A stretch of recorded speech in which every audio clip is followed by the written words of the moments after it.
Assalamualaikum warahmatullahi wabarakatuh. Shalom, Om Swastiastu, Namo Buddhaya, Salam Kebajikan.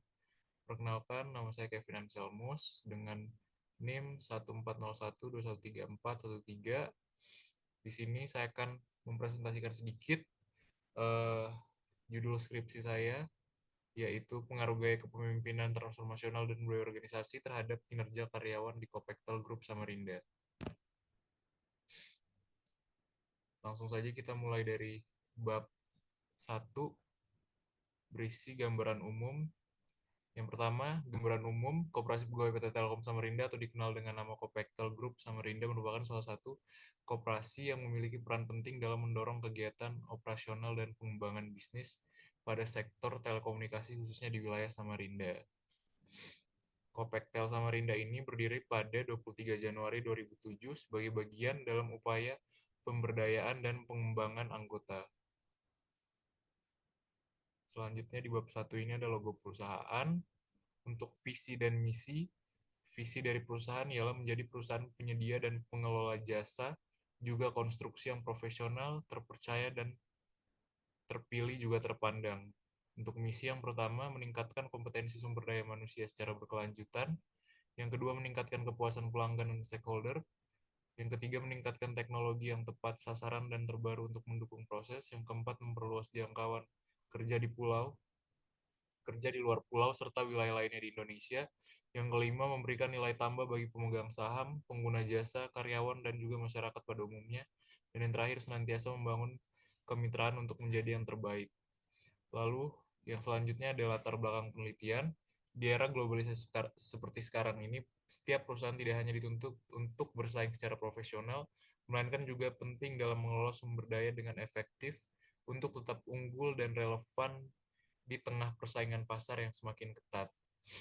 Di bawah ini eh, ditunjukkan grafik pendapatan perusahaan, di mana yang saya bawakan, permasalahan yang saya bawakan pada penelitian saya di kesempatan ini ialah hmm, seperti yang bisa dilihat dari tahun 2021 sampai 2023 pendapatannya kian menurun. Maka dari itu penelitian yang saya angkat di sini ialah apabila ingin memperbaiki pendapatan atau ingin menaikkan pendapatan, maka budaya organisasi dan juga gaya kepemimpinan pada perusahaan harus diperbaiki dan diperkuat seperti itu. Lalu perumusan masalah. Yang pertama, bagaimana gaya kepemimpinan transformasional di Kopektel Group Samarinda. Lalu yang kedua, bagaimana budaya organisasi di Kopektel Group Samarinda. Yang ketiga, bagaimana kinerja karyawan di Kopektel Group Samarinda. Yang keempat, bagaimana pengaruh gaya kepemimpinan transformasional dan budaya organisasi terhadap karyawan di Kopektel Group Samarinda. Tujuan penelitian yaitu untuk mengetahui dan menganalisis gaya kepemimpinan transformasional di Kopektel Group Samarinda.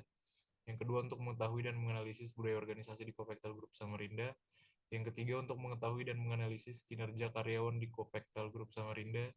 Yang terakhir, untuk mengetahui dan menganalisis pengaruh gaya kepemimpinan transformasional dan budaya organisasi terhadap kinerja karyawan di Kopektel Group Samarinda. Manfaat penelitian. Penelitian ini memiliki dua manfaat penelitian yang terbagi dari teoritis dan praktis.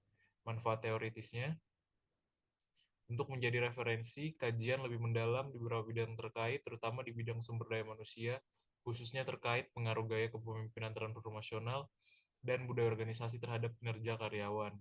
Manfaat praktis yang pertama bagi perusahaan dapat membantu perusahaan dalam meningkatkan kinerja karyawan dan efektivitas kepemimpinan dengan mengidentifikasi gaya kepemimpinan yang paling efektif untuk mendukung peningkatan kinerja karyawan. Lalu yang untuk karyawannya, yaitu diharapkan dapat memberikan wawasan kepada karyawan mengenai budaya organisasi sehingga dapat lebih memahami budaya organisasi yang ada di suatu perusahaan untuk membantu meningkatkan kinerja yang lebih baik. Lalu untuk peneliti, diharapkan dapat memberikan pengetahuan baru bagi peneliti, selanjutnya dengan menyajikan informasi, wawasan, dan juga pengalaman langsung mengenai manajemen sumber daya manusia, khususnya terkait pengaruh gaya kepemimpinan transformasional dan budaya organisasi terhadap kinerja karyawan. Mungkin kita langsung masuk saya ke bab 2, yaitu tinjauan pustaka. Yang pertama ada teori dan penelitian terdahulu. Kinerja karyawan, yang pertama kinerja karyawan merupakan suatu hal yang sangat berpengaruh bagi keberhasilan sebuah perusahaan. Kinerja karyawan adalah hasil kerja dari karyawan dalam menjalankan tugas serta tanggung jawab sesuai dengan standar yang ditetapkan oleh perusahaan. Faktor-faktor yang mempengaruhi kinerja karyawan itu ada motivasi kerja, disiplin kerja, lalu kepuasan kerja. Indikator untuk mengukur kinerja karyawan meliputi kualitas kerja, kuantitas kerja, ketepatan waktu, dan juga kerjasama. Tujuan dari penilaian ini antara lain untuk mencapai tingkat pencapaian kinerja karyawan, memberikan umpan balik untuk perbaikan, lalu yang terakhir mengidentifikasi potensi masalah dalam organisasi. Untuk yang selanjutnya itu kepemimpinan. Kepemimpinan dapat didefinisikan sebagai proses yang mempengaruhi orang lain untuk mencapai tujuan bersama. Lalu untuk gaya kepemimpinan sendiri memiliki dampak yang signifikan terhadap kinerja karyawan atau pegawai. Eh, Penelitian oleh menurut Muktamar, gaya kepemimpinan menunjukkan bahwa pemimpin yang mampu menyesuaikan gaya kepemimpinannya sesuai dengan kebutuhan tim akan lebih berhasil dalam mencapai tujuan organisasi.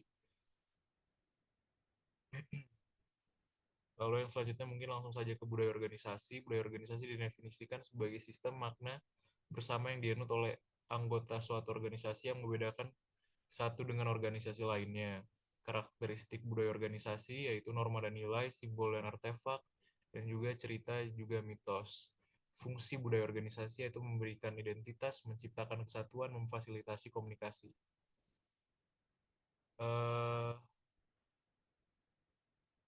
Bab 2 sekian. Selanjutnya kita masuk ke bab 3 metode penelitian.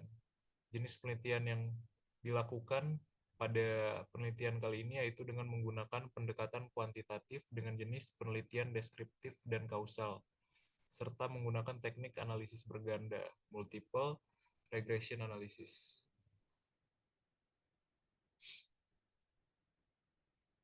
Untuk variabel operasional, definisinya yaitu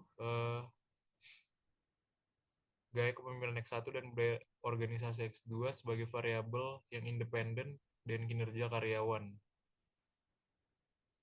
Populasi dan sampel. Populasi didefinisikan sebagai wilayah generalisasi yang terdiri dari suatu objek atau subjek dengan karakteristik tertentu yang akan dipelajari guna menarik kesimpulan.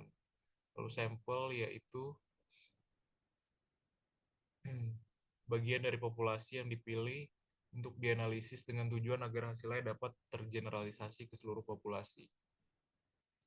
Teknik pengambilan sampling adalah cara pemilihan sampel agar hasil penelitian yang dilakukan terhadap sampel masih tetap bisa dipercaya, yang memiliki arti bisa mewakili karakteristik populasi. Selanjutnya ada jumlah sampel, teknik pengumpulan data, data primer, dan data sekunder. Mungkin sekian saja yang boleh saya sampaikan pada kesempatan kali ini. Lebih kurangnya mohon dimaafkan. Assalamualaikum warahmatullahi wabarakatuh.